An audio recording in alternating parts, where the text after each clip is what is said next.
Today's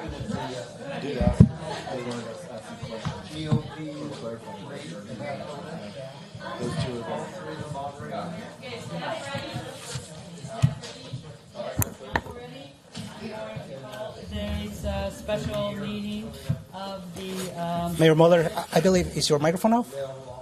Yes, she's on. Your microphone. Is it on? Sorry.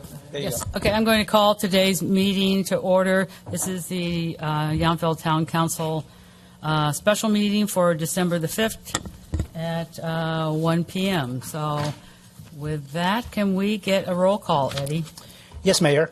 Councilmember Reeves. Here. Councilmember McKee-Kent. Here. Councilmember Tripp. Here. Vice Mayor Knight. Here. Mayor Mueller. Here. So if we could all stand and say the Pledge of Allegiance, if you're able, please. I pledge allegiance to the flag of the United States of America and to the republic for which it stands, one nation, under God, indivisible, with liberty and justice for all. All right. Thank you. And now I would like a motion and a second to adopt today's agenda. Mayor, I will move to adopt today's study session agenda. Second. Okay. Got that? McKee-Kent and Reeves for the second. Thank you. All in favor, say aye. Aye. Aye. Any opposed? Any abstain? Okay, that's unanimous. Now we can have public comment that is not on anything on this meeting's agenda. Does anybody like to make a public comment? Bruce, come on up. Can you hand up Bruce the microphone?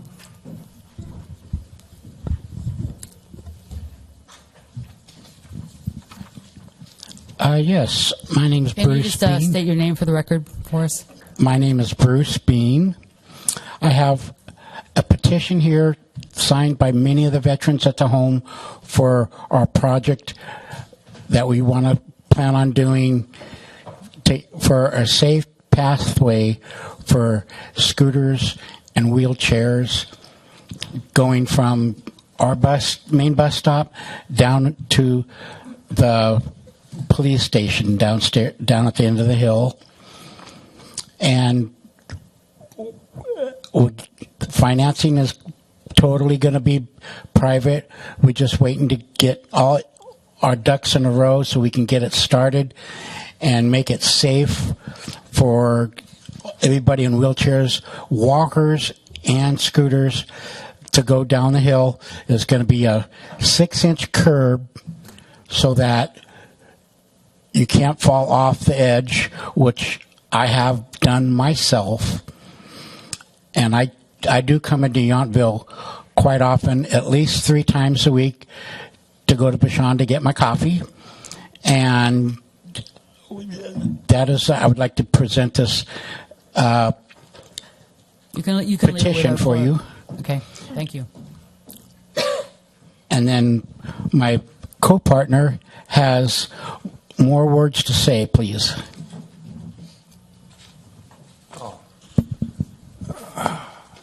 Well, thank you for letting me speak. Just take a second. Okay, can you just state your name? My name is Ed Warren. I am a member of the Veterans Home, like Bruce is. The petition that he brought to you today is one that we started last May.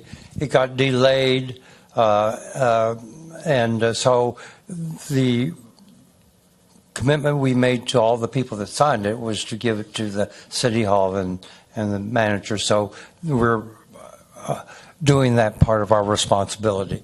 The program that he talked about what's going on is outlined in these. I brought 7 of these here. And just for information's sake, I brought a copy of a document I wrote in April of 18. I prepared it for one of the study groups, another study group you had talking about the town. And it was done in April 2018. And the end of it, the last paragraph, talks about a project for the first year. I talked about in this thing just something that you can have for your record because it's backed a concept paper that talked about a Veterans Appreciation Fund. Some of you may have heard me talk about it, but I'll just pass this out to you. You could have it for your background. I thank the council for all the attention it has been giving the home. We are pleased that we're going to continue to work on finding ways of better integrating EO and WEO. So thank you for your time today. All right. Thank you very much for your comments. So you can, any paperwork that you would like to, you can provide to the clerk for us. One for the seven of sir. them. And I will take the mic. Thank you. Thank you.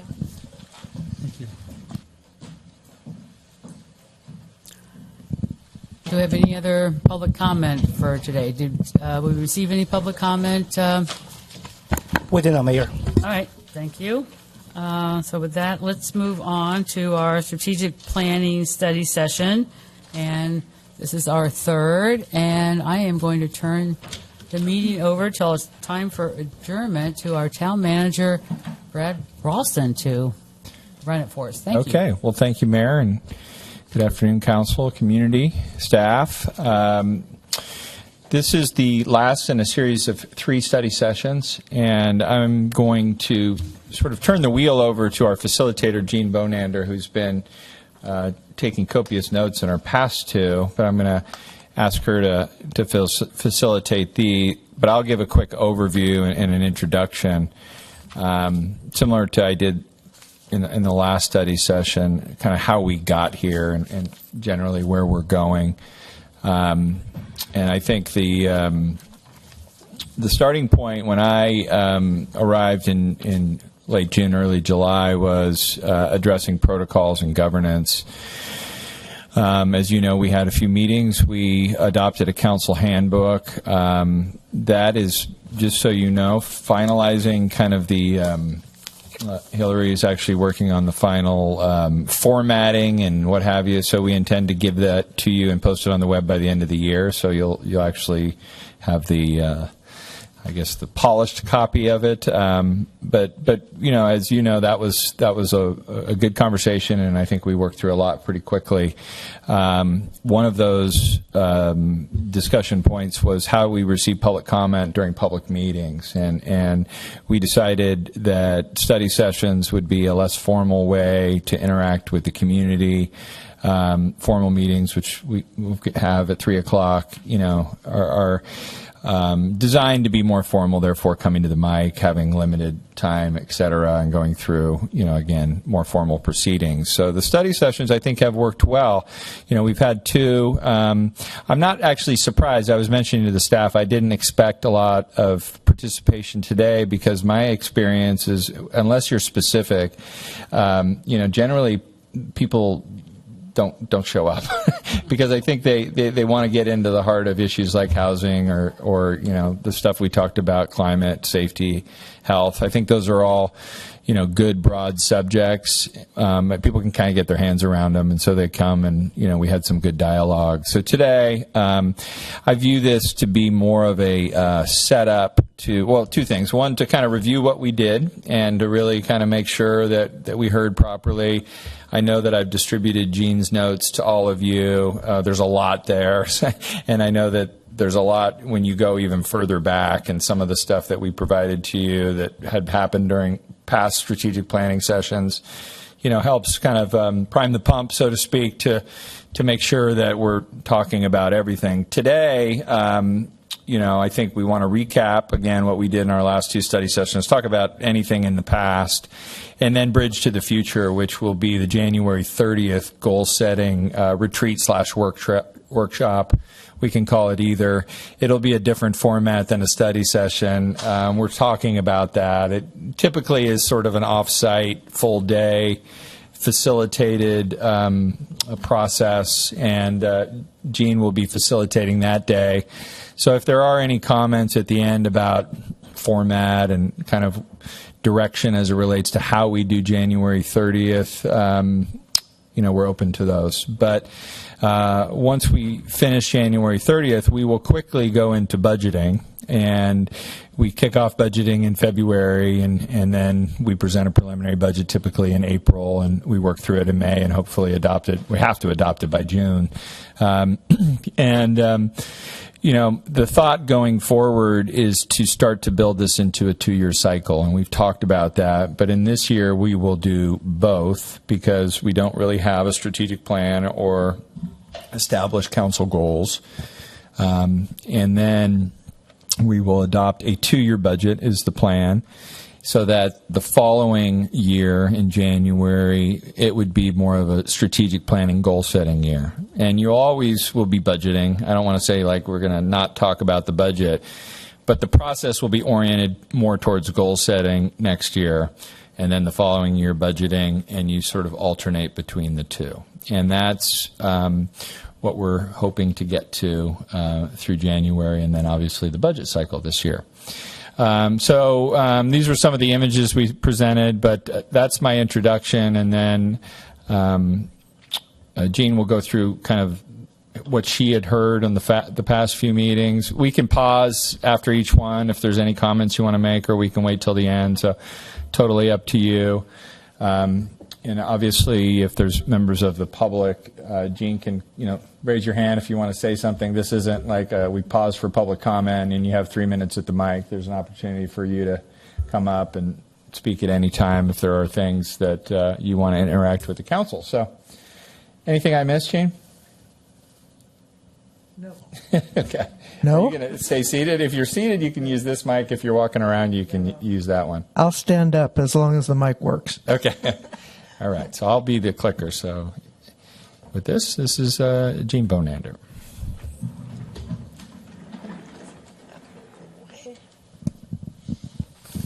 Good afternoon, and it's my pleasure to be here and to see you all again. And thank you all for coming and participating in this. This strategic planning structure is designed to be less formal, more discussion-based, more information I think sharing-based you're going to need to. than a regular meeting. Thank you. I do tend to wave my hand, so. You can do that. So let us, before we get into describing strategy planning, let's talk a little bit about what you've accomplished so far with your study sessions. You had a very healthy study session involving 3 topics, the first of which was safety, and probably the most striking thing that came out of that was how safe your community feels. And you have a low crime rate. You're walkable. It's a small, cohesive community, which is really a wonderful thing.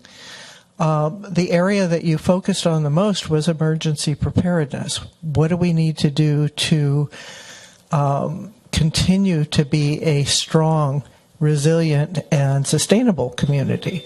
And so Brad and I talked a little bit about the difference between sustainability and resilience as part of this. And for us, sustainability is the strategy that's going to get you to being a resilient community. So if you could think about it in those terms, a resilient community is making sure that your structures are hardened, that your infrastructure is in place to move people around during difficult circumstances, and you've got the resources in place, both people and physical, to help you get through difficult circumstances. So if you could think about it in those terms. And then you had a lot of discussion about your regional participation and your leadership, your discussion as to whether or not you were going to lead or follow on some climate action issues. And then you went to climate, and there was a lot of interest in the community and among council members about this topic.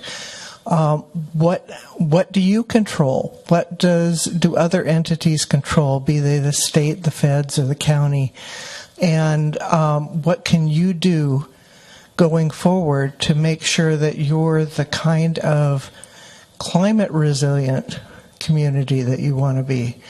So there was a lot of emphasis on what you could do differently about waste. and wastewater, and whether or not you were going to seek to achieve compliance or if you were going to be more enforcement oriented when it comes to climate, to the things that you could control. Some other things you may not be able to control. So, and then where does that transfer to your budgeting process, to your capital programs, to your operating budget? And what can you do differently in those categories that will help you reflect the climate interests that you think your community has? And as a representative form of government, you're elected to make those decisions, and it's you hear what the community has to say, and those decisions rest with you about what are going to be the next steps, of course, upon the advice of your staff as well. So the electric fleet was quite interesting to you as well. So, and the walkable, bikeable. I'm sorry, Brad. Okay. On the health side, my sense was that there's a desire to strengthen the wellness of your community, the healthiness, the perspective that you all bring to living in this very attractive and very congenial small community. And so how can you tie it all together to make it easy for people to be physically active, to be mentally healthy? And you talked about the complete streets, how you can connect everything so it's easy to get around and other than vehicular mode. And the healthy foods were kind of tied in with your waste management side of the question. That's start at one end and finish at the other, and what do you need to do in between? And then there was a lot of discussion about blue zones, is this concept of there are communities where people live long, healthy, satisfying lives if their community is strong in healthiness and wellness. So what can you do to get to those spots? Housing was its own topic, and as you will recall from that discussion, it's complicated.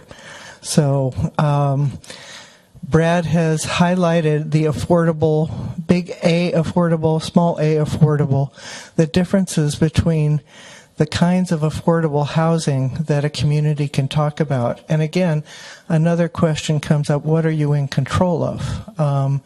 You are in cooperative agreements in housing with the city of Napa and also covered by the county's plan. And so what can you do within your community to strengthen your housing stock, and what kind of housing stock do you want to be different?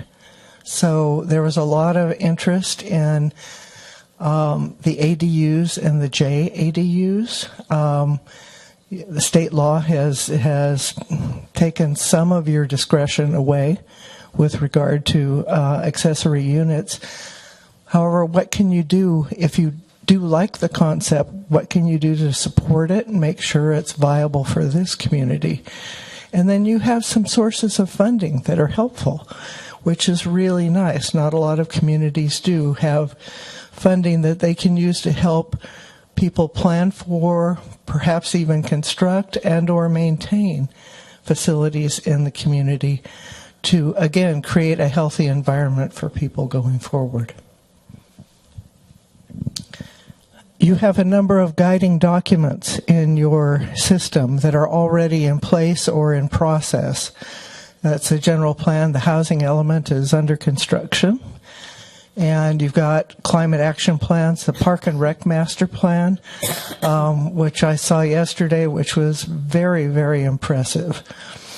And annually, your budget. This is the document that structures what you're going to do next and lays the groundwork for the future beyond what the next year encompasses. So, and you have policies, you have your capital improvement program, and you're talking about a 2-year budget, which is a very positive long-term structuring of your financial issues. And then the Veterans Master Plan and the Napa County General Plan are also somewhat not exactly in your control, but you can influence in some areas as you wish, and deciding what influence you want to generate is important. So, excuse me. Yeah, I want to just mention, in terms of fiscal policies, one of the things we're going to start talking about during the regular meeting today is our fund balance, our reserve policies, and that falls into fiscal policies. And I do think, if we're going through the proper budgeting cycle or sequence, these things will all start to line up for you, where hopefully through a reserve policy, we will have the necessary funds to work through any unforeseen disaster or, COVID type of issue. But I think that's where the balance of then what do we also want to invest in the community. You have then the operating budget, of course, which generally speaking is your personnel costs for the most part. But, and I'm going to talk really quickly on the next slide about the 5 Ps and how people really ultimately get things done. Granted, we need plans and projects and all the other stuff, but I just want to point that out. I think we'll have a starting conversation this afternoon. We'll then, as we get through goal setting and start budgeting, the fiscal policies are sort of, we use the word guiding, but they're sort of core to how staff comes back to you with ideas, because these are policies that need to be adhered to, and they generally give you that guide you need in terms of spending. And then we just put Vets Home and the county general plan as 2 regional plans. I could have made probably a list of 100. You get into emergency operation plans. There's so much to regional planning, and I know, leading LAFCO, and, a lot of you are involved in regional boards and commissions, and so you understand kind of how many things there are to stay involved with regionally. And I try to emphasize to spend at least 80%, as always what I say, of our energy and our time and resources into local control, like things we control locally here. And then, we do need to spend the time to influence whatever we can, whether it's up at the Vets Home or regionally. But you need to proportionate your time, based on, I think, results and what you think your outcomes can be. And I'm going to do the final slide, and then we can back up and get into whatever questioning you like. But you have a document that's called the strategic framework, and it's on the wall over there. It's kind of spread around the town. It was created by the previous council, and I do believe that we want to update that. I don't think that's the point of today, although we can take any direction that you give us. I'm intending with Hillary to put out a questionnaire probably this Friday. We've been talking about it. We want to get whatever feedback you have today. But then we have kind of a 30-day window to get some feedback from the community prior to the January 30th retreat workshop. And then finally, the 5 Ps. So this is, for me, a way to organize goals and priorities. Because generally, most things fall into these 5 categories. So you have projects, plans, programs, policies, and then people. And those are, starts with your obviously your staff, but volunteers and boards and commissions and those types of things also are part of that. So that will be something we will start to talk about more. There's sort of the 6th C that I use, P that I use, which is philosophy. And I think when you get into the strategic framework and you start picking words about the vision and the mission of the, those are sort of philosophical conversations, and they're important. But I do think when we transition into the January 30th goal setting, I really want to try to focus on the 5 Ps. We will try to present to you all a strategic framework, if you will, or a vision mission that you can you can critique or wordsmith, and we can get that right. But based on getting to know all of you, getting to know the community, and also the conversations that we've had over the last 5 or 6 months, I know this group wants to take action and wants to talk about specific goals. I'll say it that way, rather than are we? I don't know. I could pick words, of are we this or are we that, or what's the meaning of life? Who do we want to be when we? All of that stuff I think is important for you all to think about. But I do want us to sort of drill down to a point where in January we can define some goals, and then we can go through a process of prioritization, and then come back to you with a budget that hopefully meets the mark. And that's the challenge the staff has after we have goals, is how do we come back to you with a budget that shows how we allocate the resources of the town to achieve those. And I think I'm thankful to the staff, all the department heads and all the 34 employees that have been supporting this change, because it has been a change in terms of how we approach goal setting. And I know you started at the beginning of the year, didn't finish, and I'm trying to pick up the ball and run with it, but I hope you see it's a process, and it takes time for a reason, and I think you have to go through these steps methodically in order to get them right. So I'm also thankful to have Jean here, an experienced facilitator, because when we get to the January 30th, we should really all be on the same level, right? I shouldn't be here facilitating. I should be participating with you and trying to give you the insights as your manager with the staff to tell you what's possible, because the last thing we want to do is mismanage expectations and overpromise and those sorts of things that just lead to frustration. So I'm happy with the process. I appreciate your support. And at this point, I don't know if you want to try, if there's any public comment, or if you want to take questions, how you would. Yeah, we could take initial questions, and the next couple of things that we're going to cover is I'm going to talk a little bit about strategic planning and how it's used in communities and I know some of you have been through it before, either on the council or in other organizations that you participate in. It can give you a little bit of a framework, and then the structure, what happens next. And so our intent today is not to make decisions, but to have conversations about where you want to go. And the desired outcome here is providing direction to your staff and shared ideas with each other, so there are no surprises as you go along.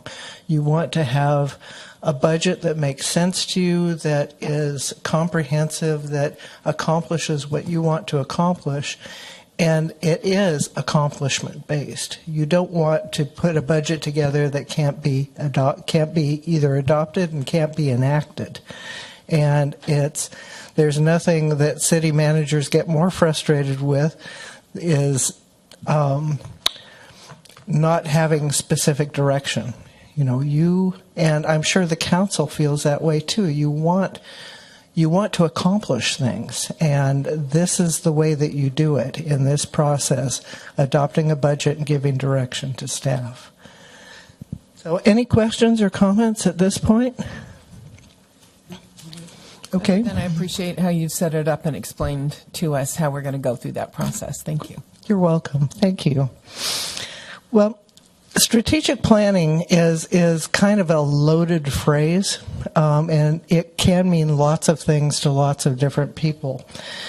However, from my perspective, it means taking the time to envision the future that you want and not waiting for someone else to craft that future for you. So it means taking what you know and what you would like to know and what you would like to do and find a way to make that happen. And one of the exercises that strategic planners or foresight specialists frequently use is take yourself right now and then go 5 years into the future and then turn around and look back and say, what did I do in 2024 that made 2029 so spectacular? What did I do? And it could be short-term and long-term. You know, there are things that as councils, you're going to craft that you won't be on the council to see finished. If you're going to build a structure, a major facility, you're going to do a major capital improvement.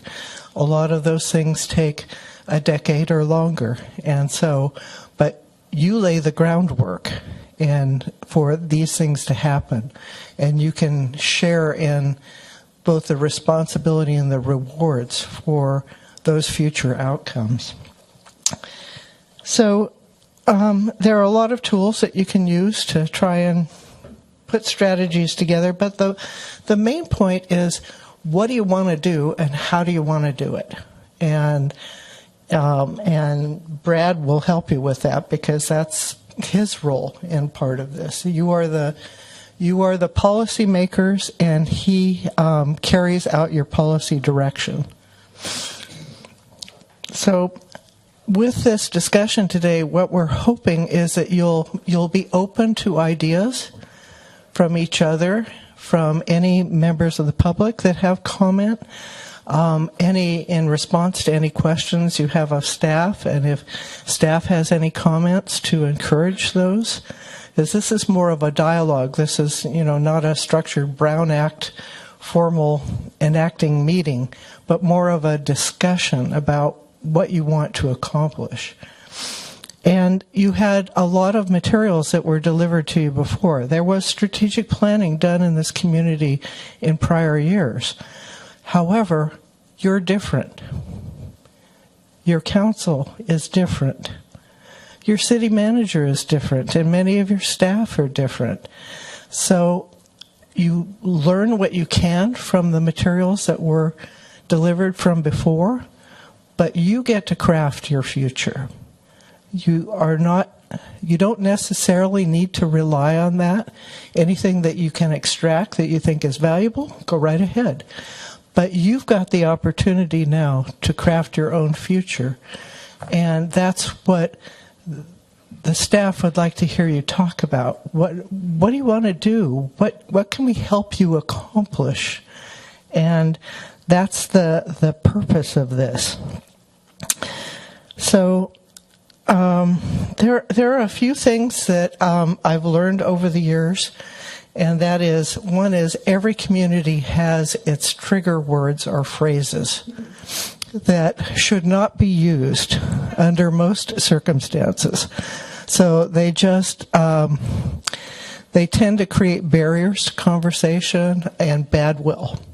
So you know what they are. You know what those words are.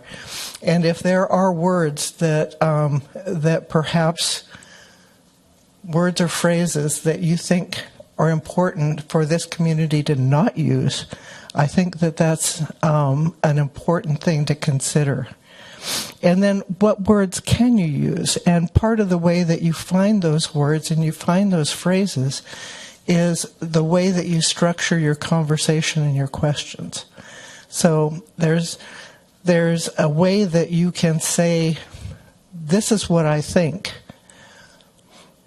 and have it be a closed conversation. It's like there's no dialogue as a result of it. Or you can frame it in, well, what if we tried this? Or how about that? Or can you tell me more about what you just said? I need more information about the concepts behind it. And can you talk a little bit about how you came to that decision? So that part of it is to build your collaborative skills, and you use the non-trigger language and you use the conversational language to help you get there.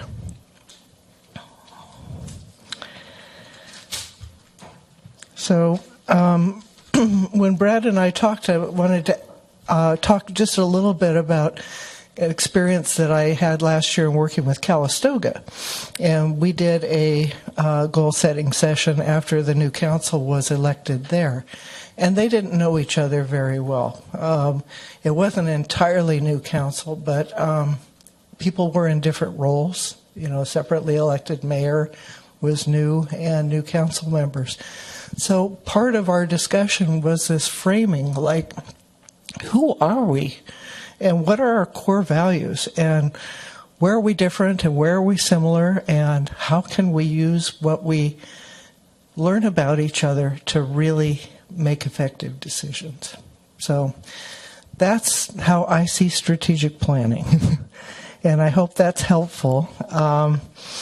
And what we'd like to do now is talk a little bit about the topic areas that you covered before in the study sessions, and what you know from what Brad has told you about the budget process.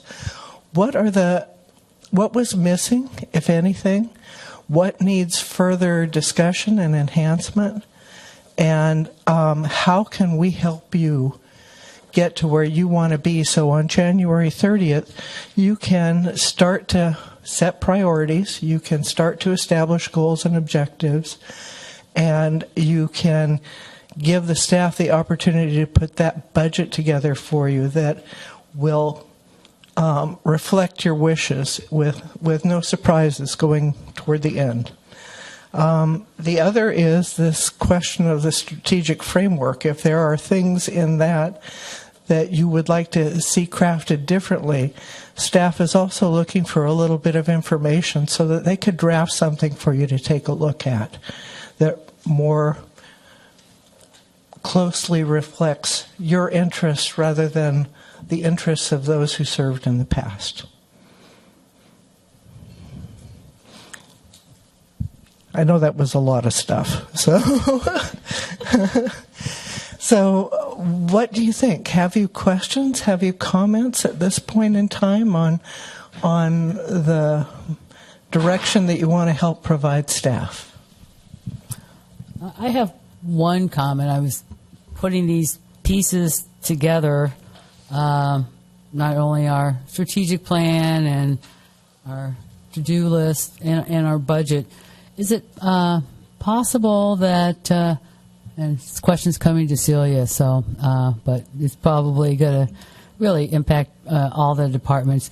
Is there any way that, and I don't really need this down to decimal points or anything, that we could somehow get a look at, in terms of our total budget, what are really our core services and how much discretionary spending we have? Is there any way that we could kind of break that up in any way that, because, you know, a lot of stuff that we'll want to do, it may not really cost a lot. Some other things may cost a lot. So it might have a way of, you know, having some short-term goals or long-term goals. Do you ever do that exercise, or is that a extremely difficult exercise to do? Or do you even understand what I'm saying? Yes. Okay, yes. thank you. Short answer, yes. We can come up with that. We would have to do some analysis and find a nice way to present it. But between OpenGov, our budgeting software, and Springbrook, our financial software, we can definitely filter that information in a way that shows the core services versus the discretionary spending. Okay, that would be great. You know, like core services, police and fire. We're not going to, let's get rid of this and, you know, try something over here. You know, really just I think that I would find that kind of a useful exercise. I think is where maybe kind of thinking some through some of these visioning things or maybe new plans or programs. So I don't know what the other council members think, but I don't think we've really done that before. We do a little bit in the budget. We do kind of filter down to personnel, supplies, services, contract services. So we can kind of do a couple of different ways of viewing it in that bigger categories and then maybe some smaller categories as far as certain studies that are required. I don't know how much you want to get into the weeds. No, I don't want to get into the weeds. I want kind of some broad numbers, you know, like 2080 or, you know, 595 or... Yeah, we'll start working on that. Something kind of broad. Yes. I actually think that would be helpful when we're talking about these buckets of money that we have had before and trying to streamline what it is we think our reserve policy should be and what the numbers should look like in those policies. So I think it's a great idea. Okay. The only, not a caution, but just a thing to ponder is the word core can mean, is a subjective term. And I'll just use recreation as a core example.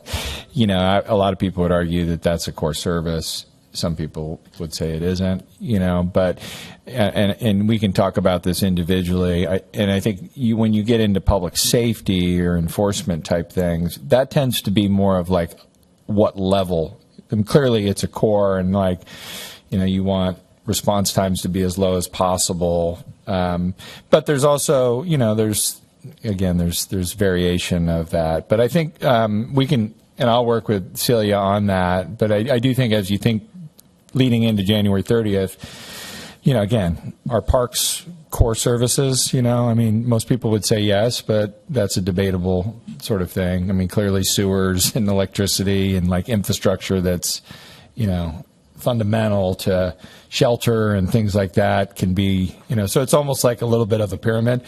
But I think I want to hear you all individually as we kind of get into that place of what you view to be sort of a core service, if that makes sense. But maybe it wouldn't just be core services versus fluff. It would be core services and then community services and then. Yeah. There's different ways to define it. But I will tell you that I'm, you know, just from experience, and I'm sure Gene feels the same way, probably all five of you will define it differently. You know, and I do think that there's obvious core services, you know, that are sort of the bottom of the pyramid, and then you kind of work yourself up to whatever your beliefs are. And the nice thing about you know, being here in Yountville and having such a high standard of service, you know, for the community, you know, we're at a really good starting point. You know, we're not trying to kind of get into building things that maybe, you know, I mean, I know there are communities that are literally trying to build recreation departments like that, you know, that, and that's to me a core service, you know, that we need to provide opportunities. It gets to the health kind of point of view. But again, those are subjective sort of conversations that we can lead into January 30th and then be hopefully in a good place where we can give you options. And that's where the budgeting and the sort of that spectrum of what your beliefs are in terms of what's core, what's your priorities, that's where that should emerge. And that's like one of the things I think would be useful. Let's just say, for example, since we're talking about, you know, recreation, you know, let's just say that went into the more of a discretionary bucket.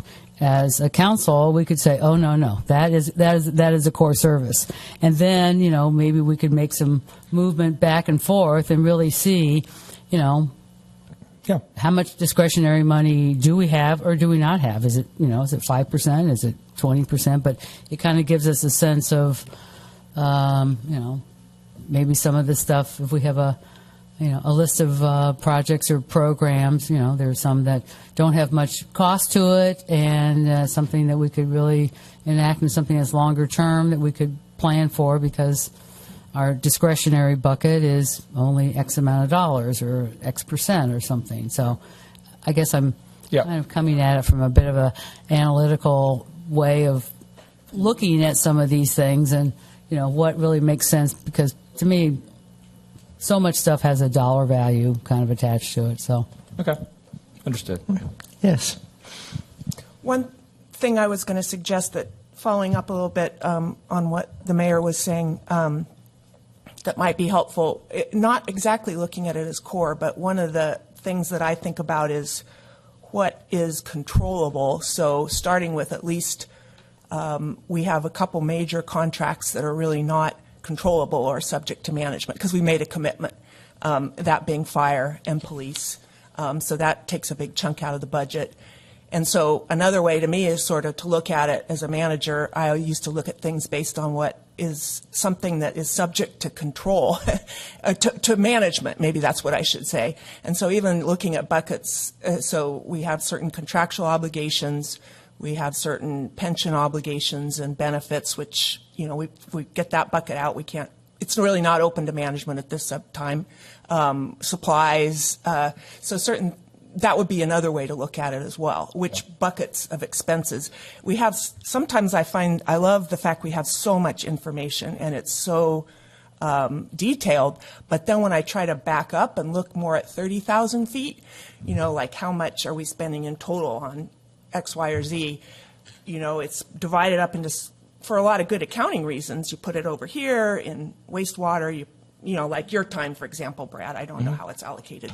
But anyway, sometimes it's helpful to back up a little bit. And I know that some of that is in the budget already. But because whether it's core or not, if it's not something we can manage, then it's not something that's probably worth talking about. Yeah.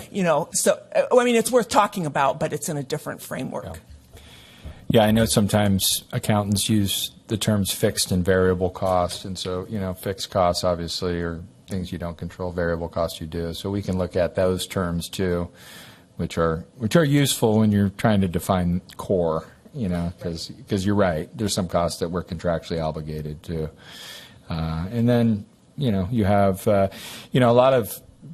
I'm hearing different phrases, especially coming up to NorCal. There's kind of like a different lexicon, and when you talk to managers, but I think you're not hearing zero-based budgeting anymore. That used to be a term that people would use, which is like, oh, we'll build it from the ground up, because we all know we have fixed costs, But then you get into this idea of incremental budgeting, which is some term I've been hearing a lot lately, which is like you start with your base, but you do need to look at variable costs and shifting resources on some occasions, because sometimes you can take variable costs and put them in other areas. So let me try to come up with a glossary of terms that make sense so I don't hit any trigger words, first of all, but also just so that we're speaking the same language, because I do think it gets to be tricky when you're trying to talk budgeting, because there are so many terms that are, in that document that require explanation.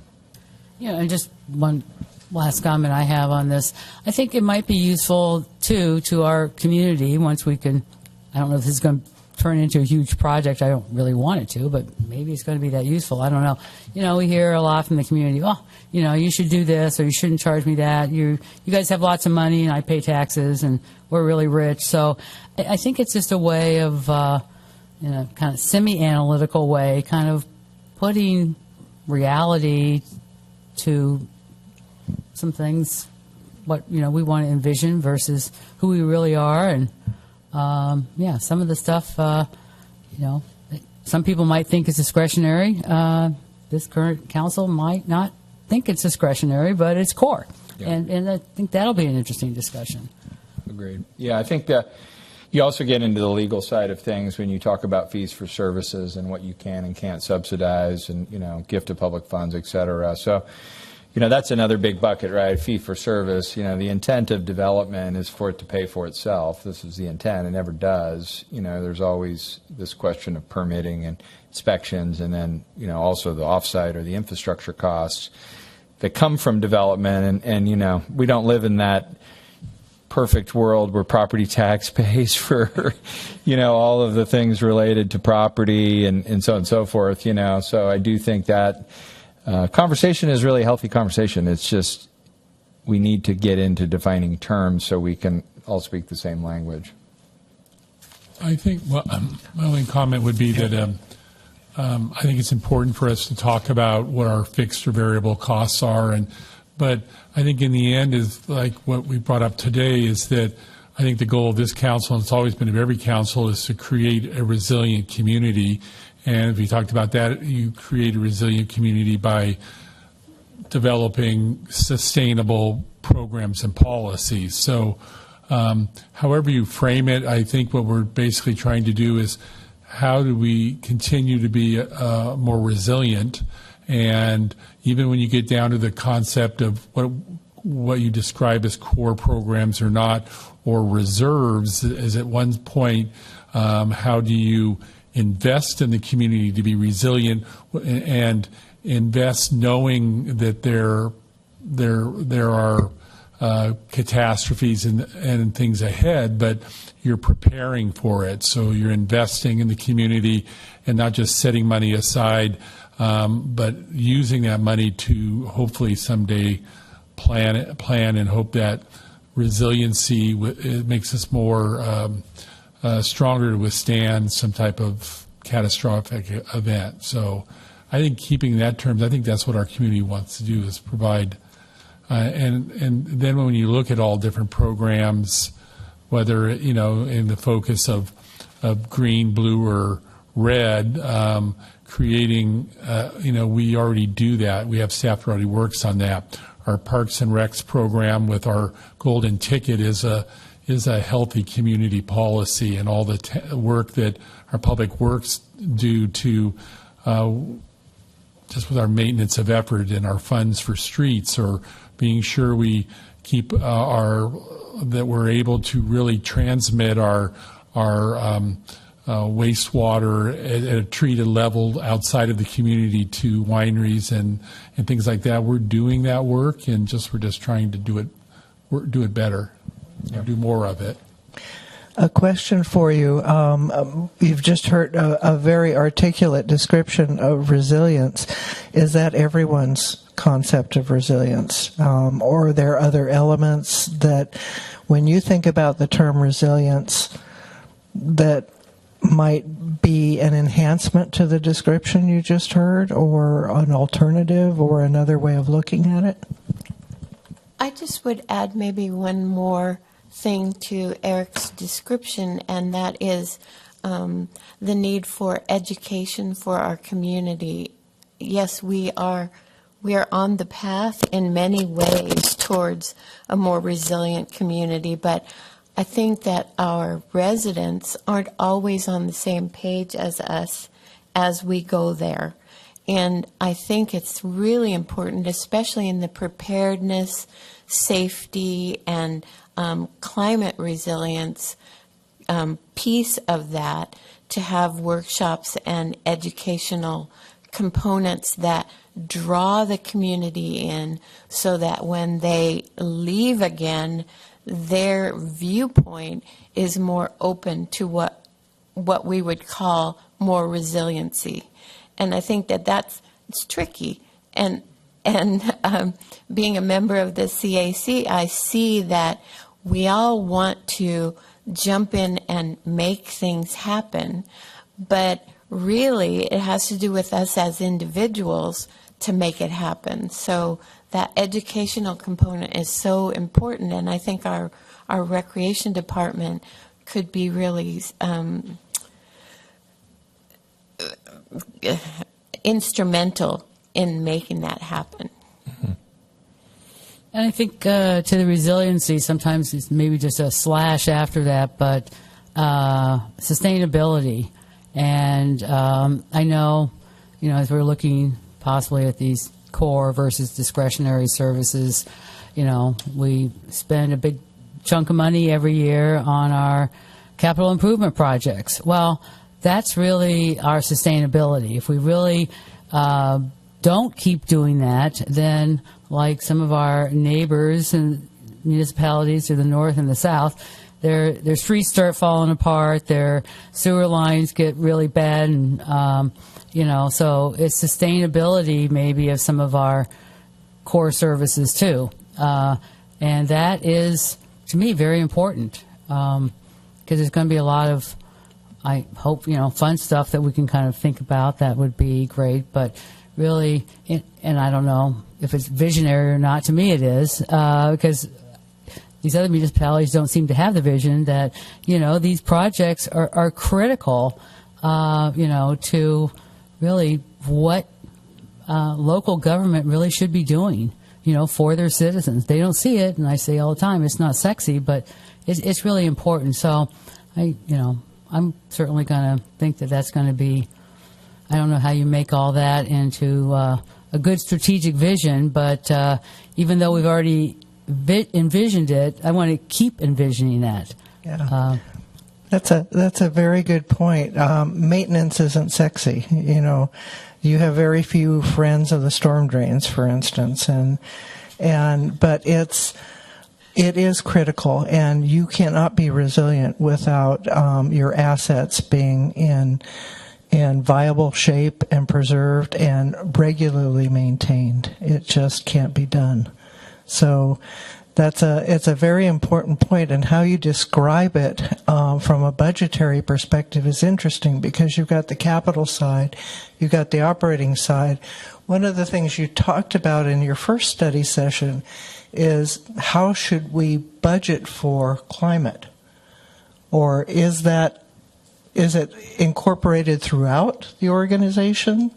Is it in every department, or is there a separate concept that we want to consider regarding climate resilience, maintaining our structures, educating? What are the component pieces, and how can we make sure it's all integrated?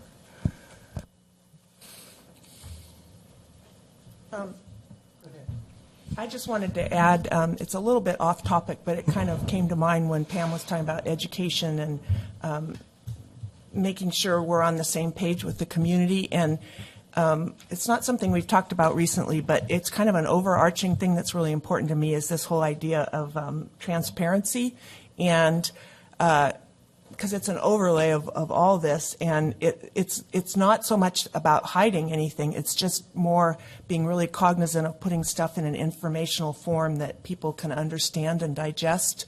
And I really, not to be critical, but sometimes when I've pulled up stuff that I can't quite understand it, and I know stuff off the town website, I'm probably know a little more than your average person. So. In terms of how the town runs. So, yeah, really focusing on getting the information out there so people, it's actionable. You know, that's part of transparency. So I forgot to mention that in any of the previous ones, but that's a value that's important to me, and I think probably some of the other council members. Robin? Thank you.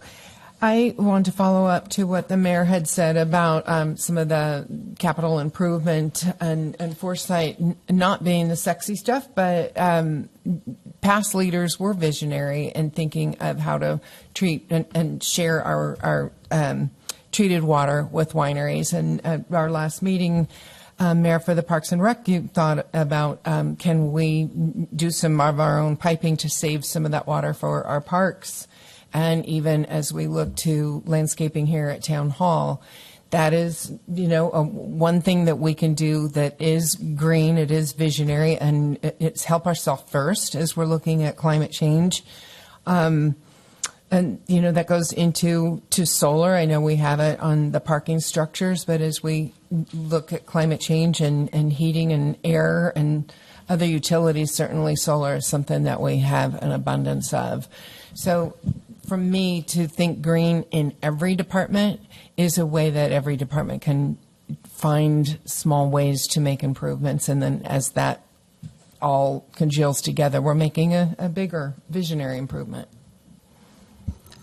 And I just wanted to say that sort of all segues into that undefinable term of quality of life that we refer to all the time, that all of the expectations of residents and all of the things that staff does to keep everything running and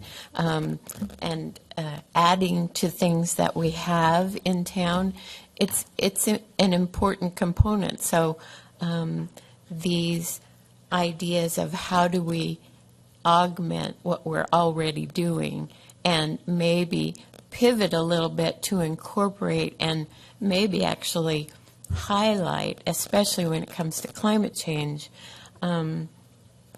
how do we progress into the future? And that whole idea of being in 2029 and looking back to 2024, my vision would be, that's the year we decided to do something, and that the whole community got behind it, and maybe we envision ourselves as a ecologically competent destination, so that people who come here get to look at how are you acting in order to be climate resilient. How do you do that?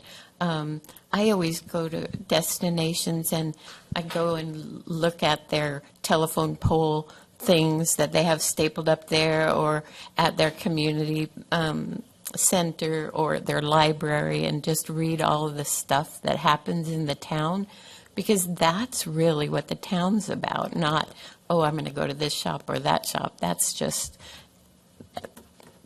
icing. But to really understand the community, that's why I feel like if we had some way to measure where we're going with what our actions are, so that the community and the visitor could come and see the what do you call it, the thermometer of where we are on climate change action and things like that, that just kind of reinforce it's educational and it's also inspirational, which I think that's also a quality that I think Yountville possesses.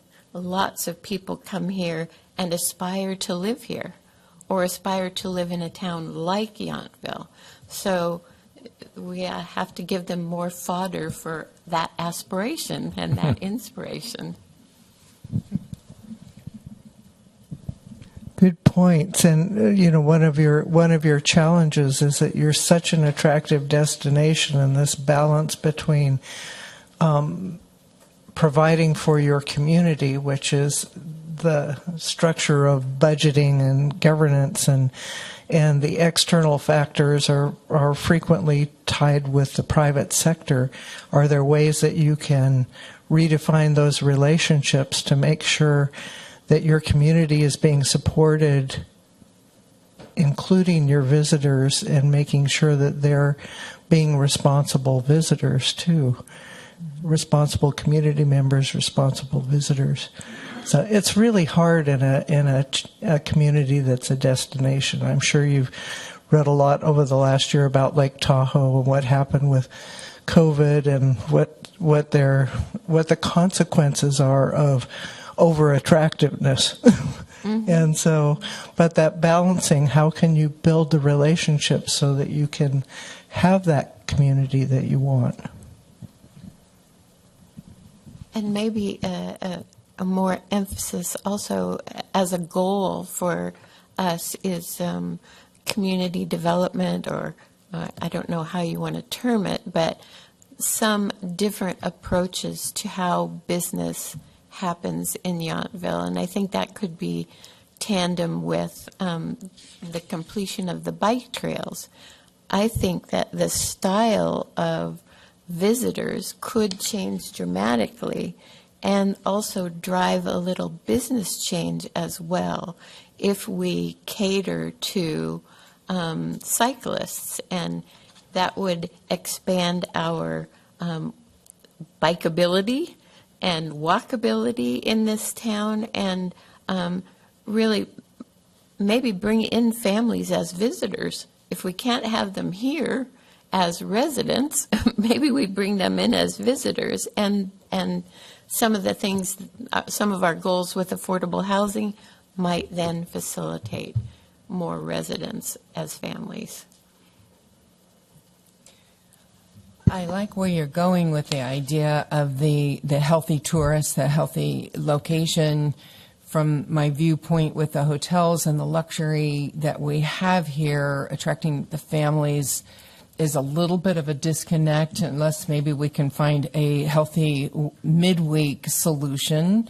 I mean, sometimes there are destinations that do get the cyclists, but their price points are aimed at that, and maybe don't have as many wineries because cyclists don't tend to do as much wineries. So we have to think along those lines to see how we can expand on it, but also make the balance so we are sure we're still getting the price points that we have been able to set. Mm-hmm. And again, that discussion is also the balance of what's in your control and what is not, because it's not generally local government's responsibility or task to define the businesses and the services that are provided by the private sector. So, but you can work with them. And so, and if that makes sense to you, then that might be something worth considering.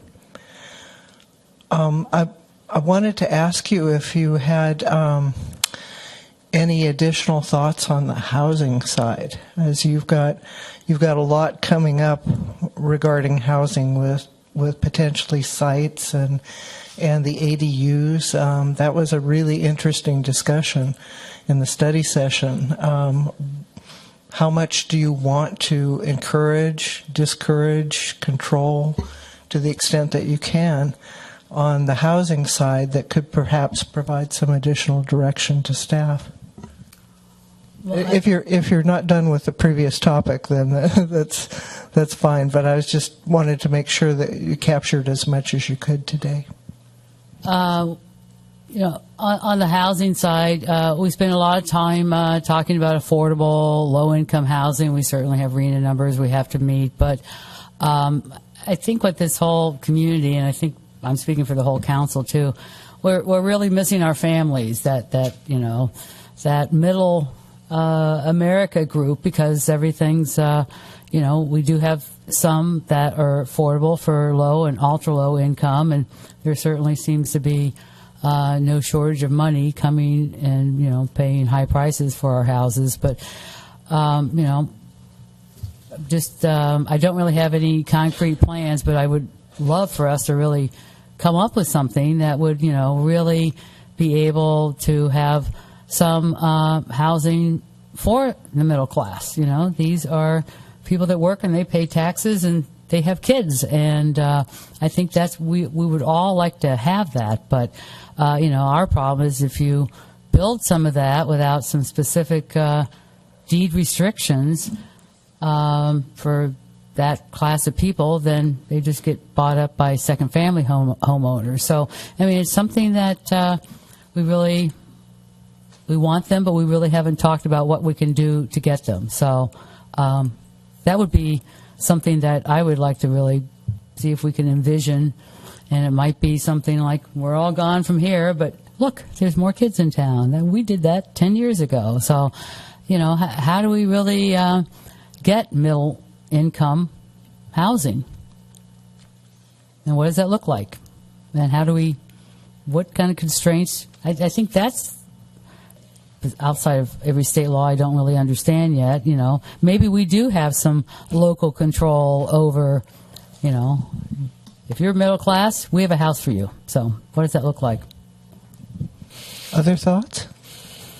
Just a one reaction back to kind of terminology. When I talk about capital A affordable and lowercase a and then workforce, I do think the term workforce to me is much more about what you're referring to as like the missing middle. People say, when you talk about area median income, AMI, typically affordables with a capital A kind of starts at 80% and below.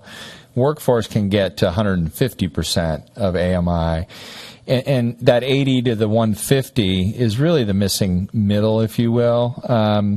It's hard to impose policies. You can do like inclusionary policies where you're required to integrate that.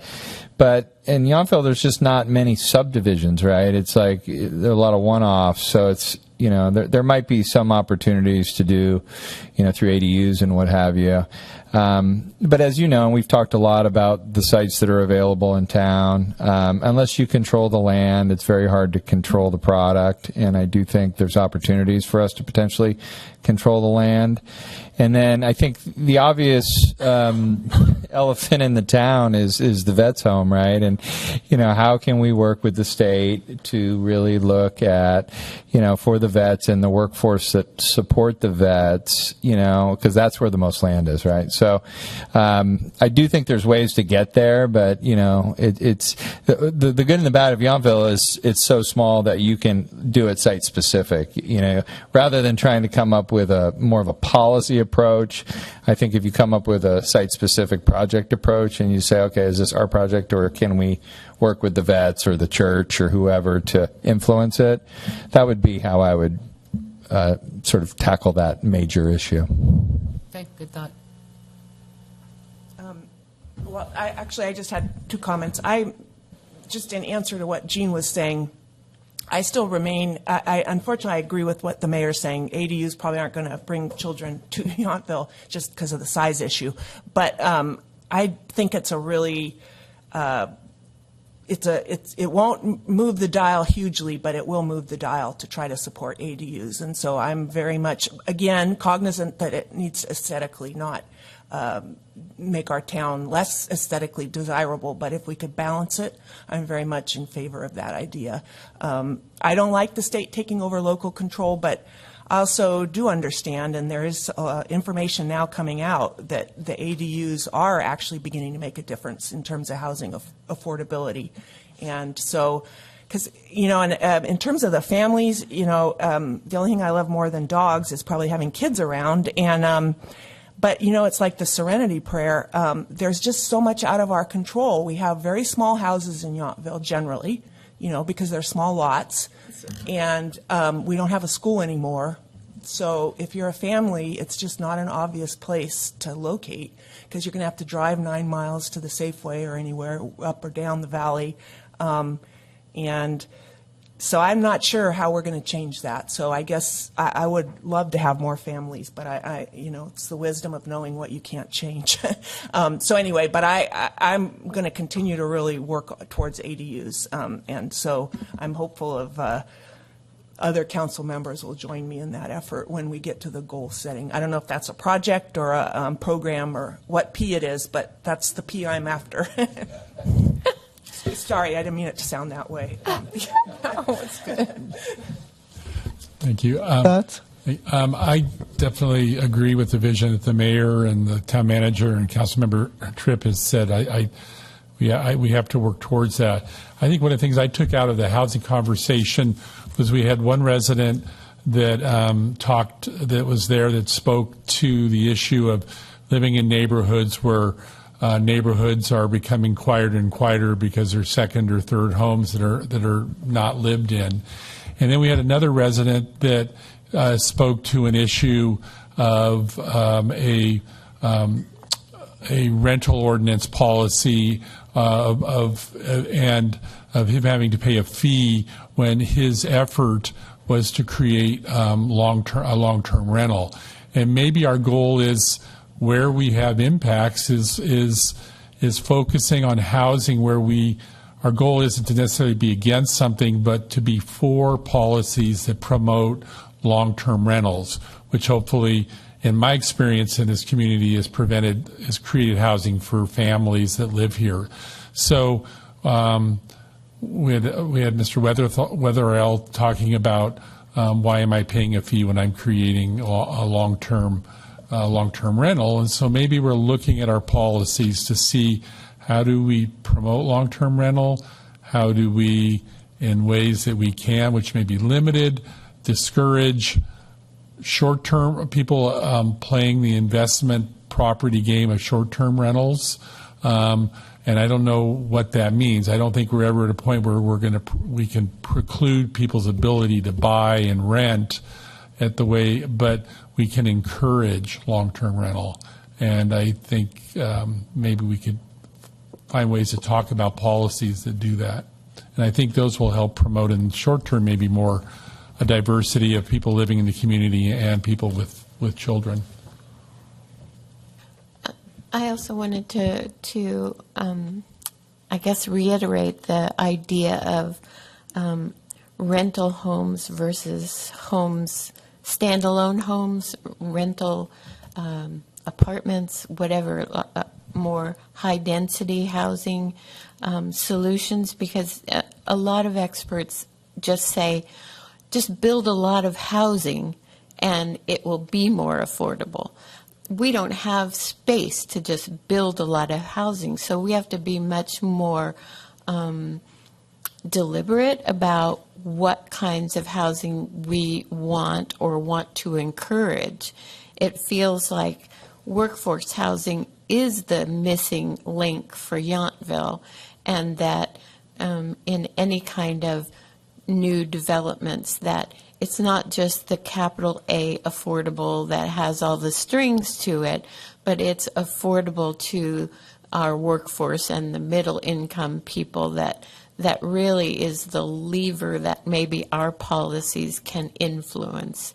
It seems like we have some issues with empty second homes in this town, and that's a community detriment, creates holes in the fabric of our community, and the whole idea of encouraging long-term housing rentals versus the shorter, because 30 days is the minimum.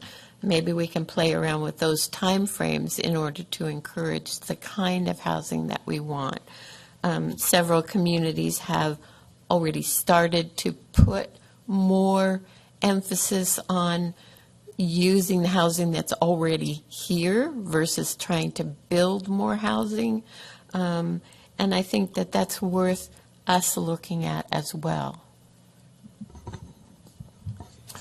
Town manager, is there a way to regulate second home use? I think that's a really hard thing, right? Well, there are. Other cities done things that sort of along Yeah. that line? I think the Bay Area is actually kind of leading in the idea of discouraging second homes. I'll use the word encourage, or the words encourage, discourage. It's sort of like the carrot stick. So there are. I know Oakland and San Francisco, and I think San Jose have all adopted some policies. In certain cases, I believe tax measures have been passed, which layer sort of, because you can identify primary residence, and if it isn't your primary residence, then there is. But it is based on what I've read, I don't know a lot about it, but in most, well, obviously in any tax case, you have to go to the voters, so it has to be voter enacted. I think it's hard to get there with fees because you have to always have the nexus to what the, what the impact is and what have you. So I think it would be hard to approach that from a fee. But if the town wanted to impose a tax, on second homes, you do have the right to do that, but through a public vote. But I definitely an issue that's being discussed like everywhere, and I think focused on areas like Yountville that people are frustrated because clearly if a home isn't being lived in or being used, it's a wasted asset, and not only does it address the housing issue, but it's sort of that community character issue of wanting to have vibrance in your community and have neighbors and all of the things you're talking about, quality of life type issues. So I think it's an important thing for us to look at. And I also, go back to the housing slide where even though we're different than Napa, we do have the Napa Housing Authority as our partner or contractor.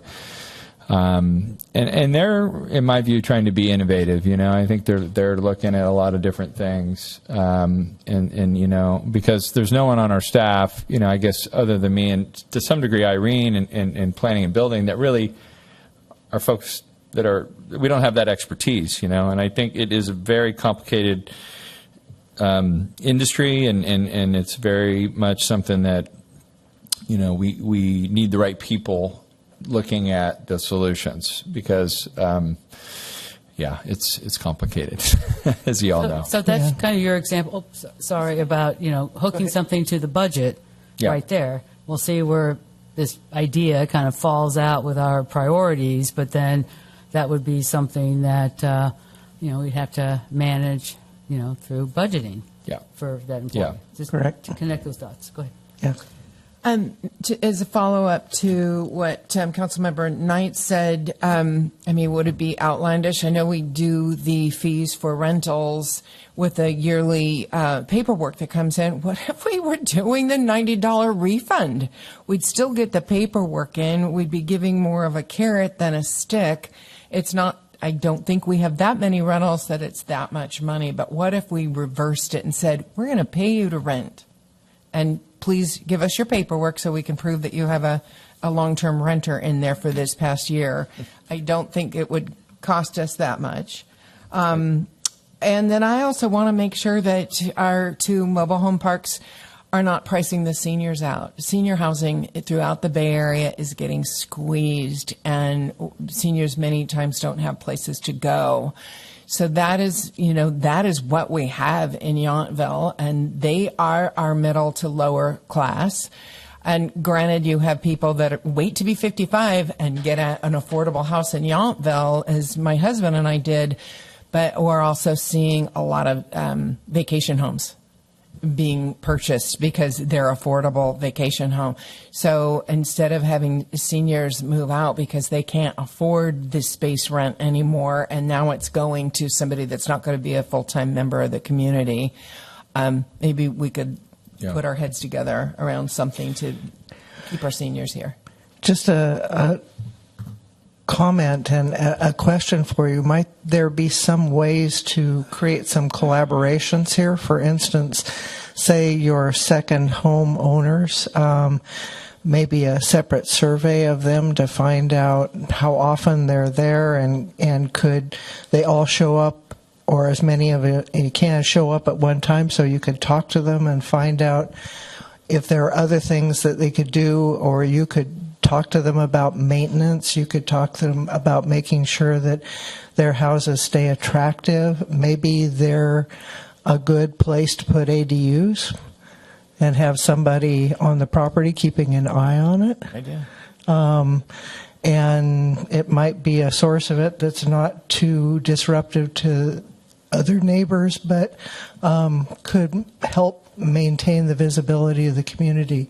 So some other ways to think about it, that you could get some positive results from a potentially negative situation.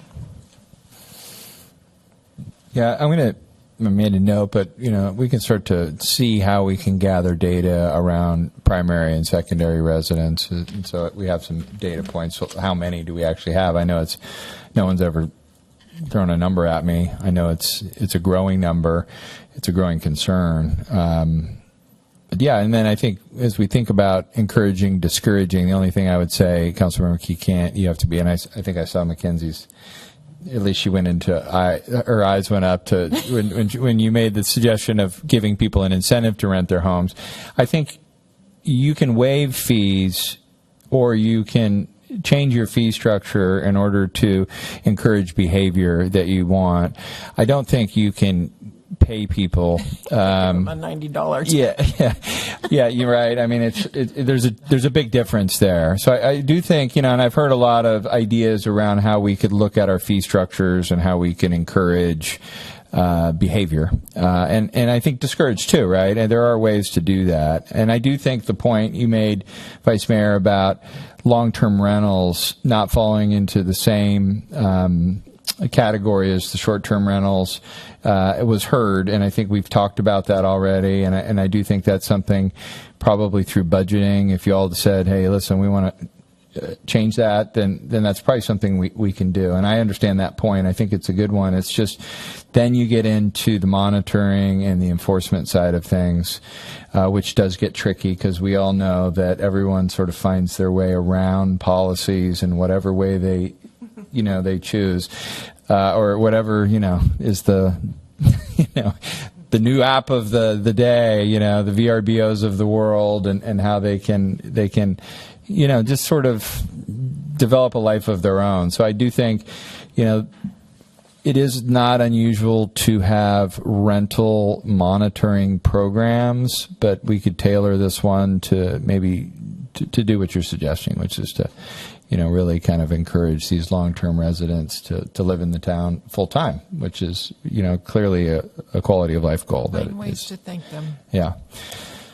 I think just one other thought was that, with Napa, the county, the city, you're already involved in that program. Maybe other communities are as well, and maybe you could come up with a regional strategy for dealing with ADUs, dealing with second homes, that could benefit throughout the region, and not just focus on Yountville, and figure out what you can share responsibility and capability and compliance for. No, thank you. I was just going to say we have these visions, but maybe in order just to move them forward, it's, as the mayor said, we have to talk about it in budgeting. I mean, we don't want to add more to the bucket of a very productive small staff, but we just have to invest in advocacy, which means we have the City of Napa Housing Authority, we have Regional, Nicolom. We have our largest neighborhood at the Veterans Home, where we want to encourage workforce housing, and there's always the opportunity for more independent living there too, which provides a very important need for California residents that can live there. And so maybe it's investing in advocacy, and that takes time and it takes money sometimes to do that. So. I just wanted to make one more comment on the second homes. I went through the housing element not too long ago, and I think I said this at the last meeting. I don't know where they got the number, but they said there were 250 second homes in. And how they figured that out, I have no idea. But the other thing I was just going to say, second homeowners come in a variety of uses, because one thing I've noticed is a huge number of people that live here permanently started with a second home, and then they loved Yountville so much it became their home. And then we also have a kind of a growing group of people who have two homes, but they love Yountville so much they're here a lot. And in fact, some of them really vote now here and participate in the community in my neighborhood. So it's a funny thing. You know, some of them are vacant homes and some of them are not, and are actually people who do participate in the community. So or will eventually, because people, they have much bigger homes elsewhere, but at least in my neighborhood, a couple people I can think of, they just love Yountville. They're here all the time. So anyway, but I don't disagree that it does rip at the fabric, because I also have 3 neighbors who the homes are empty. So I understand what Pam is saying, but it's not a one-size-fits-all thing. And so I just want to be sure to acknowledge some of the people who own more than one home really also do participate quite a bit in the town. And I think that's great, because they bring a different skill set or different mindset, maybe. I just wanted to note I've been focusing on the council, but if there are any members of the staff or any members of the public that would like to comment on any of these issues, I'd be happy to hear your voices.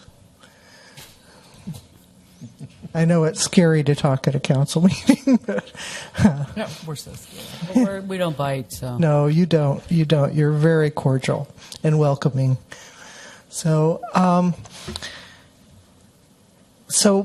we're kind of at a juncture where if there are any other issues that we covered during the last couple of sessions, and looking forward to the budget discussion. I know you've got council meetings in between, and you're going to get additional information in that period of time.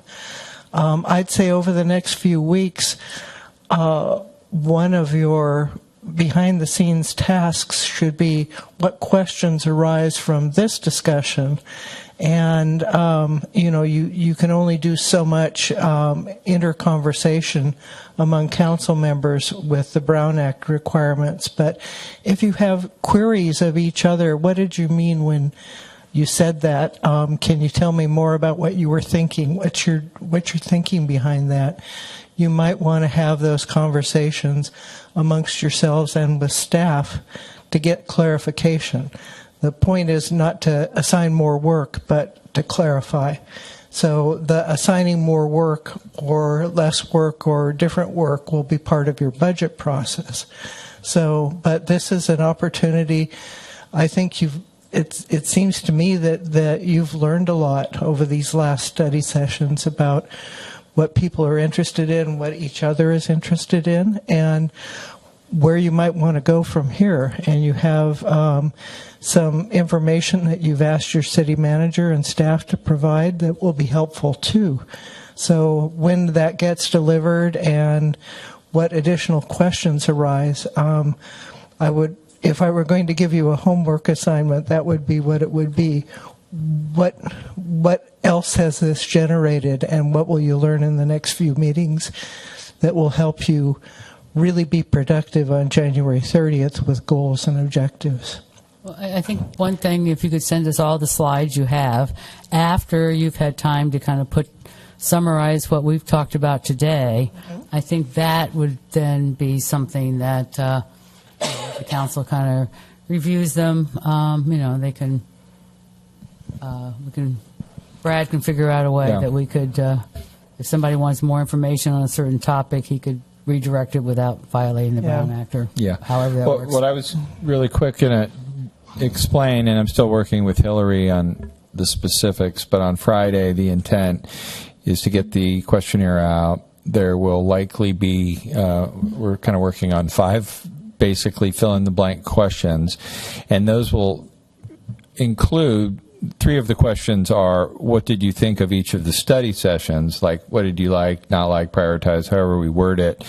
And there will be the link to all of Jean's materials so that, you or the community can kind of go through all the notes, and then you can, so I guess feel free to do the questionnaire, but I also do appreciate, and some of you do provide me written notes. I also, in our conversations through our briefings, hear a lot, and, I try to connect dots as much as possible, but feel free, whether it's through the questionnaire or just writing me a note or however you want to do it. To give me anything in writing is useful, I guess is what I'm asking. And it's nice, 2 things. I want to also say that even though the staff is not saying anything, I know they're thinking about everything we're talking about, and I will tell you that, all the department heads are really, I think, trying to to get ready for budgeting and to hear all these things that are saying. And so I'm hearing ideas from the staff in terms of, just, whether it's through the study sessions or other comments that you make of like, what about this, what about that? And I think I'm definitely feeling the commitment from your executive team to try to understand your goals. And I think the January 30th will be that watershed moment, hopefully, where we can, all speak the same language and feel good. But as we know, this is never ending. This is a never-ending process, right? We always go. And I think finally, what's nice is that today, at 3:00 will be our last meeting before the end of the year. Due to the holidays, we're taking the break, and we kind of have a little bit of a gap. We will have a January 16th regular meeting, which will be more, in my view, of like a catch-up meeting of us doing things that we needed to do that we missed. And then the January 30th date is one of those 4 fifth Tuesdays that we have each year. So it kind of falls to me in like the perfect time, because one, we'll have the next month to talk and to think.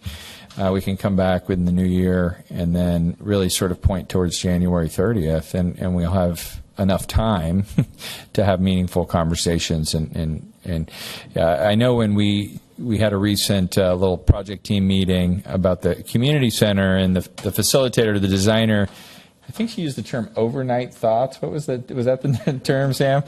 Yeah, and I know that happens to me. I'm sure to you. Like, you get home, you have dinner, and you're sitting there, and you're like, oh.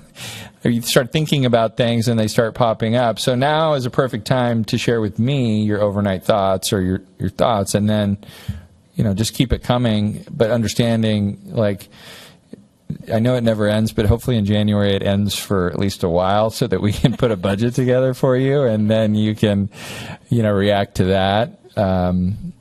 So that's what I wanted to say. Thank you.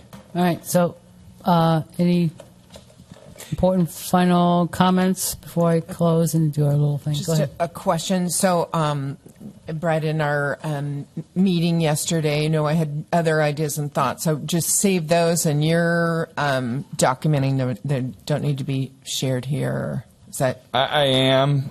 You're welcome to share them with your colleagues. This is one format where you can actually speak to all 4 of them at once. So, I don't wanna we have a half hour, but I don't want this It's to not be long. you thinking like this is your last opportunity to say anything. Okay.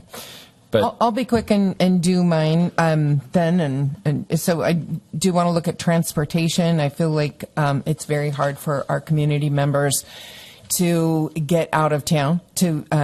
They have to start looking at the bus schedule and get up at 6 a.m. to get a bus out of town for something in Berkeley, for example. So that we can go into more detail. And when we look at our bike and pedestrian walkways, I want to make sure that the mobility scooters and carts and golf carts are able to get around safely, and maybe have some back streets and complete streets. I think that, like our veteran, Mr. Bruce, said, they want a safe path. I would hate for it to just stop at the California Highway Patrol. I look at Veterans Park as kind of their home base and the park that we use specifically for veterans. I'd love to see tiered seating in the back added and a retaining wall and maybe paved with granite for our vets. So if we have a music show, they can actually be in the audience and not have to be around the sides to maybe catch the band from the backstage. I think that could be an enhancement and also help us as we're growing shows with our parks and Yountville arts programs, that we could add seating and Wi-Fi. I've asked for that, and I think it's in the works. Safety, I want to make sure we include animals in our presentations for 2024, since so many people have them here, and continually wanting us to improve on our public alert systems. And green, more vehicle charging, no burning in the spring in this vicinity. We have too much smoke, PTSD as it is, and it was pretty bad this spring. We want to enforce no Roundup and pesticides for our locals through education, because they are killing the raptors, for example, because they're trying to get rid of a few mice. And last is looking at our public art fund and how we can make sure that it's funded for years to come. Thank you. And I hope you know shorthand. You have a written You're being down, recorded. So, yeah, right. I also have a couple of things. I do want to spend some time, I don't know when this is, talking about our boards and commissions and what their terms are, and considering the population of mostly older people, whether the terms are appropriate and whether shorter terms are more appropriate. And that way we have people who are jazzed to be on it and not just sort of waiting until the last year is done. And also to figure out a way of interfacing with our committee members so that they understand our priorities in the way that they work on their committee. I think that's missing. It's a missing piece. And I also would like to do a little bit of review of the general plan, just as it applies to what are our opportunities for housing and some strategic planning, and also a review of the west side of Highway 29 as it is now in our general plan. But I also want to talk a little bit about campaigns and the election process and how we participate as a town, whether we,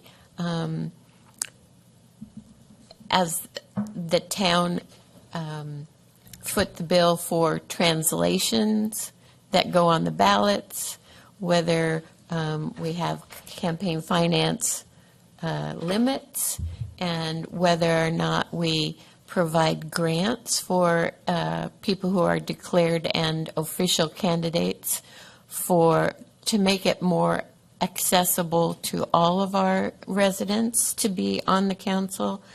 And then also as a side benefit of being on the council, I think that somehow through some kind of electronic subscriptions, that all council members should have a subscription to all the local papers. I often get links to one paper or another, and I go to the link, but because I don't have a subscription, I can't view the topic. So I think that's something that's really important for this job. And yet it's a very expensive proposition if you're not well-heeled. I'd also like to review the master fee schedule, because I think there are opportunities for reducing fees in some areas and maybe discouraging some behavior in other areas. So I'd like to do that. And as we have said in numerous other meetings where we are praising our Parks and Recs Commission, that we want to support enough staffing levels for our rec department. I also think that some of the things that we're suggesting as far as education and emergency preparedness and those kinds of issues that we want to lump into quality of life, that we need some staff support in that way as well.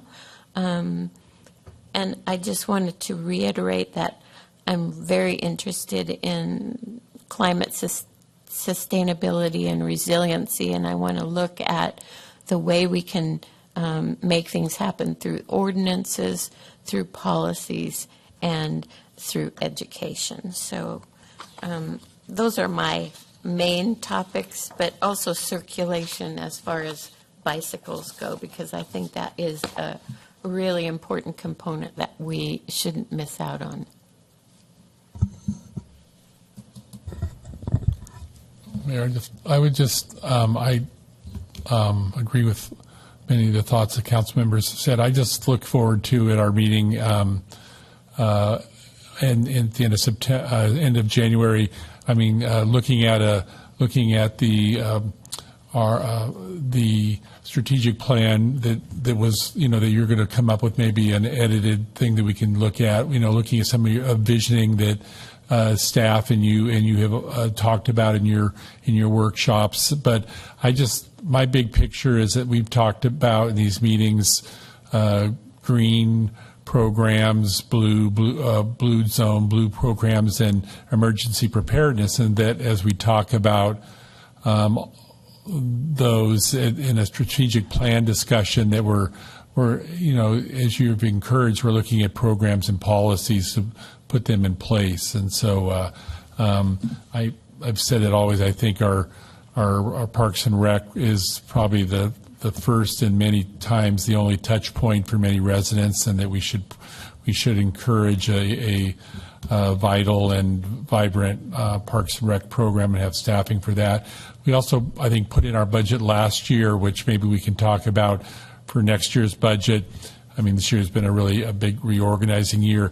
We set money aside for what I would call in community programs like Pay It Forward, where in years ago when I was on the council, we asked for grants from nonprofits or local groups, and we provided some funds. In essence, since that time, you would call it a Pay It Forward program, but we have some dollars there, and I think it was a worthy thing for us to engage the nonprofits and community members and support programs that need support, and hopefully we could talk about that again, and either during the strategic meeting time or during our next budget process. Thank you. Microphone. I think part of the trick is going to, because I hear You got to go right into it. I hear Pam's ideas, and some of which I had forgotten about, and I totally endorse. And then I, hear many of Eric's ideas. To me, the trick is going to be prioritizing. And I want to just call your attention to something we did that was really simple but kind of effective at that last meeting, which wasn't recorded, but we had, I think, last January. We listed all the things we thought were important, and then we each had a colored dot. And it sounds silly, but it's not really silly, but we put our dots on the things that we thought were important. And it was interesting. There was quite a bit of consensus, but it was also enlightening because some of the things I suggested got one dot, and I get that. It's my thing. So, because it's really hard to tell I mean, we all think these ideas are good, probably, or not at least abhorrent, but I didn't want to say we all thought they were good, but who supports what, and which are we willing to trade off on, I think is going to be the question. But not speaking for Jean, she's going to facilitate, but I think we've all been through the DOT exercise. It's sort of a steadfast. It's actually... Yeah, standard. I've been through a lot of different versions. The dots always work, but I will tell you, every time I go through a dot exercise, and I'm sure you experience this too, Jade, the council always wants more dots. I mean, it's just that we need more dots, and that's part of the good of it, right? You have limited resources, and it's hard to equate dots to resources, especially when you get into color of money. And I've seen people do it in a very complicated way, and then it sort of loses it, where you're trying to say, this is a housing dot, and this is a whatever dot. And but I do think it's really the simplest approach. So Gina and I haven't really worked through January 30th yet, but if you all liked that exercise, to me, that's something that we've all been through a number of times. I didn't know, when you're in corporate America, the boss says what goes. But here, to build a consensus, especially when we can't talk to each other. I didn't know that was standard. Is it standard in your process? Yes, I have hundreds, if not thousands, of dots available for your use. However, Brad is absolutely correct. It's a matter of setting priorities. And you've created some very large, long, detailed lists here, even today. It doesn't mean anything's going to fall off that list. It just means that that's not what you're going to do first, second, and third. So I think that helps with the dot exercise. It's just the reminder that nothing goes away. It's just, what do you really want to get done in the next 2 to 5 years, and let's focus on that. And then as resources come available and things get done, we'll go back and take a look and see if anything else can be done.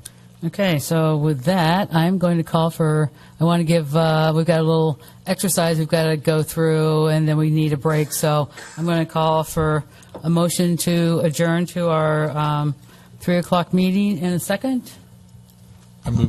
I move adjournment of the strategic meeting. Second.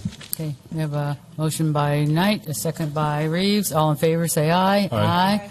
Okay, so if the council can stay here and Hillary can come up and do our little thing, then we'll take a break. Let me just make sure the camera's off before we get going.